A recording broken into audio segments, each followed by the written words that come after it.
What's going on, guys? Welcome back to the shop. I wanted to talk to you today about the coming collapse and things you need to do to prepare yourself for being able to barter in that system, the new system. Obviously, I could go over any number of things such as the economy, the supply chain, the fuel crisis, the open border where they're bringing in military-aged men by the millions. I mean, there are any number of things, these dominoes that are stacking up against the American patriots, the Americans that love freedom and want to preserve liberty. So things ain't looking good. I could go on and make a whole video just about all the bad stuff that's going on, such as the fact that the railroad workers, the unions that control the railroads, they're threatening to strike in 3 months. Apparently they've been in negotiations since 2020, and that would be just another one of the cuts of the death by 1,000 cuts that I'm constantly talking about. Eventually, it causes a cascade chain reaction. And at that point, you can't control it. You know, there'll be a run on the banks. There'll be a run on the stores. Everything will be sold out. And then that'll create this perpetual snake eating its own tail. The suppliers won't be able to meet demand because everybody's panic buying and buying everything up, on and on and on. And it will spiral out of control very quickly, especially when you have people that are empty vessels in charge of the country. So, all that being said, I want to talk to advanced preppers, people that already have food and beans and rice and canned vegetables, canned meats, everything that you need, canned fruits, medicines, your own water plan to get water after collapse. If you've already got all that worked out, then continue on. If you don't have all that worked out, you need to go hit the stores right now and get caught up because, you know, you're behind the curve.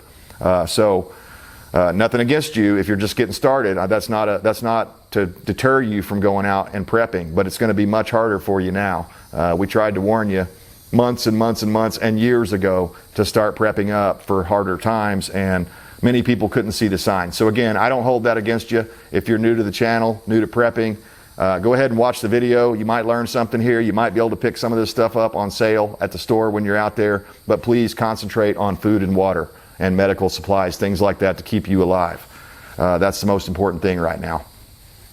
Secondary items are bartering items in the new bartering economy. How are you going to survive when suddenly everything is bartering? Cash is worthless now. You know, let's just say we've gone post-collapse and people are actually using cash to light their wood stoves and things like that to stay warm. Or maybe you have to have a whole wheelbarrow full of money like they did in the Weimar Republic to go down and buy a loaf of bread. You know, something like that could easily happen with this empty vessel we have called FJB in charge. So anyhow, I wanted to talk to you about some items that you might want to concentrate and stock up on and get them while you can, because I think there's going to be a short supply in the future of these items. Number one, cigarettes and alcohol. And I know you're thinking, man, I don't smoke, I don't drink, I don't need any of that stuff. But the thing is that people that are addicted do need that stuff, and they will be willing to barter with you for other items, food items and other things like that that are super important so that they can, you know, feed their addiction. So I advise you, if you're addicted to any of those things, cut back dramatically, quit if you can, those kinds of things. Look for other alternatives to get you off of those things, because those are crutches that are going to slow you down in the end times. So also great bartering items.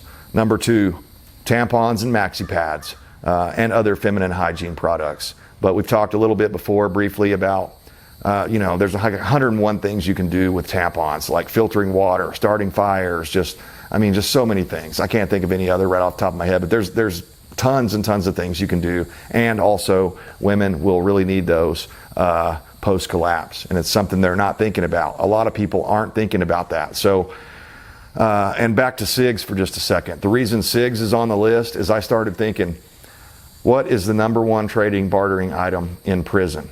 It's cigarettes. It always has been. Even where they're illegal, it still is. And tobacco and other illicit products, drugs and things like that. And I'm not saying get a hold of anything illegal, because that would be illegal. But having some cigarettes for a easy bartering item, that's a good thing. Tampons are kind of the same way, especially among the ladies. They're going to really want those. I know they say some men menstruate, but I have yet to meet one, so I'm mainly focused on trading tampons with ladies. Next up is going to be like fasteners. And I know you're thinking, what? Fasteners? No way. But yeah, there's going to be a point when the hardware stores are closed and no one can get bolts and nuts and washers and screws and nails. And if you have those things, you'll be set and pretty because everybody's going to need those things for repairing their structures, repairing their vehicles, things like that. If you're the guy that has all the bolts, you'll have plenty to eat. Next up on the list would be things like duct tape, super glue, electrical tapes, even your packing tapes and different tapes like that can do a lot of good. I really recommend the Gorilla Tape. I've mentioned it before. It's great stuff. I patched up a skylight one time, was able to get myself through the storm until I could repair that skylight. I mean, you have to think outside of the box. If you can't get a pane of glass and it's got a big crack in it, you could probably put some duct tape on there, some high quality duct tape like Gorilla Tape, and it will hold that thing together until you can get that new pane of glass installed or get a piece of plywood put up over it like we talked about a couple of videos ago. Next up is cordage, rope, and things like chains, pulleys, different things like that. Like 440 cord, that stuff's still relatively cheap. The climbing rope that you can go buy at Lowe's and Harbor Freight and other places like that, stuff's relatively cheap. And you should stock up on it now because people are going to need those sorts of things post-collapse. I mean, you're going to need them. You're going to need chains, ropes, and other types of cordage. You know, maybe you blow a shoelace out or something and you can put a piece of that 440 cord or 540 cord, whatever it's called. You can put that in place of a shoelace and make all sorts of other things out of that stuff. I mean, it's just a million and one uses for cordage. So make sure you have that. Next up is footwear. And I know you're thinking, well, I got a couple pairs of shoes, I'm good. But what if the system never comes back on? What if you need a lifetime supply of shoes?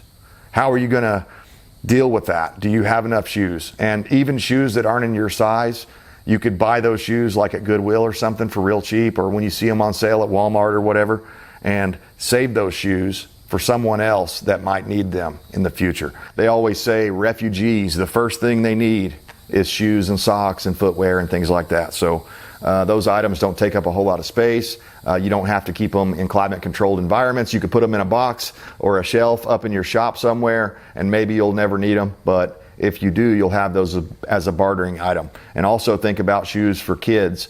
If you have any family members that have small kids, or if you've ever raised kids yourself, you know they're constantly growing. They're outgrowing their shoes all the time. So if you have some larger size kids shoes around and even smaller ones as well, you'll be able to barter with people, other mothers that are going through those growing pains, and maybe you could help them out and barter with them, and that'd be a great thing. It's always best if you're doing something, a trade, if it's mutually beneficial for both parties. If one person is getting the shaft, they're going to go away with a bad taste in their mouth, and they're not going to want to trade with you again in the future, right? I mean, it's pretty well common sense, but as we all know, common sense ain't so common these days. Next up for trading items, food and water, but I'd be very careful trading food and water. I would probably limit my food and water trades to only friends and family and people in my own prepping group. Because if you start trading with people, strangers out on the street, they're going to think you have an excess of food and water, and they may just follow you back and take everything from you, because that's how people are. People, not all of them, but a lot of people are inherently bad, and that's something that the leftist argument fails to ever recognize. A lot of people in this world are inherently bad, and they're drawn to do bad things. And when the SHTF does come, they're going to do bad things, the worst things you've ever heard of. Next up on the list here is fire starting devices, such as matches and lighters. Those are the easiest ways, but you could also have some different ferro rods and, just fire starting implements and devices. If you have those or can make those, you're going to be able to trade those a lot. Especially lighters. It's the easiest way. Everybody's familiar with how to operate a Bic lighter. That I would recommend the Bics. They're probably the best. They seem to last the longest when you just put them in a backpack and forget about them for 5 years. Generally speaking, you can go in there, hit the Bic, and it's still going to work for you. So I'd stay away from the cheapo Chinese ones just because they don't have as good of a reputation. The fluid will leak out slowly or whatever, and they're just no good by the time you need them. But still today, you can go online and buy fairly large quantities of Bic lighters, and if you buy them in bulk, you get a much better deal. So I would highly advise that. Matches is a cheaper alternative to that. But again, I'd much rather have a Bic lighter for a bartering item than a pack of matches, because if the match gets wet or anything like that, then it's not going to be good anymore. And so the Bic lighter, if it gets wet, you can dry it out and use it still. So think about those kinds of things. We need to think outside of the box from the way things are now. In the wintertime and even in the summer, if people want to cook anything and the grid has collapsed, they're going to have to do it in most cases by fire. So either on a wood stove in the wintertime or outside in a little fire ring that they made. Hopefully they're doing it safely. There'll probably be a lot more fires all around, because a lot of people don't know about that, how to have a good, safe fire and be responsible about it and do it in a safe way. Some people are just going to light things on fire because they like to watch the world burn. So next up, weapons and ammo. And again, I'd be super careful, even more careful with this, because you need to proceed with caution. Because for all you know, you give somebody the weapon and then you give them the ammo and they load the gun up and shoot you with it. The very ammo that you just traded to them, because they want all of your stuff. So again, I would only trade that sort of item with people that I trusted, people in my group or in my family that I knew weren't going to turn the gun and use it against me. And last on the list here is medical supplies. You're going to want things like bandages, ointments, alcohol, peroxide, different creams and things like that for chafing and skin issues. You probably want some baby powder and stuff like that to avoid some of that sort of stuff too. You're going to want syringes, just on and on and on. Any specialty medical needs that you have to meet, you need to be stockpiled on that stuff. And I know it's difficult. You're not going to be able to get pain medications and antibiotics and things like that, at least not in the traditional ways. But you might be able to find like some other alternative ways, and I'm not recommended this, but I've heard some people stocking up on fish antibiotics and other things that you could buy over at like Tractor Supply, things like that I can't name here on YouTube or on my channel will be taken down. Hopefully you smell what I'm stepping in. There are other alternative sources to get a hold of antibiotics and other like antibacterials and other things like that you might need. And from what I've read, they're essentially the same things as what they would give to humans. They're just not regulated by the FDA. So that's why they're so much cheaper as well. So I'm not telling you to stock up on those things, because I'm not a doctor. So go talk to your doctor about that sort of stuff. But really at the end of the day, the best thing and the best items you can have are things that you can make yourself. So if you're a producer, maybe you've got your own garden and things like that going, and you're canning up some vegetables, whatever. You're knowledgeable in preservation and different things like that. You can use your knowledge as a bartering item. Other things you can do is you can make like homemade soaps and shampoos if you're knowledgeable in that. If you have the lye and you know how to do that sort of stuff and you're set up for it, you could be making homemade soap right now and packaging it up in small tradable packages so that when other people aren't thinking about it, you can trade that with them. We saw in the past shortages on toilet paper. That might be one of those things that if you could stack it up to the ceiling and get a good deal on that schoolhouse kind that's like sandpaper, maybe it'd be a good idea to do that, because you could probably trade that. People would be trading you all sorts of stuff for a roll of toilet paper after the collapse.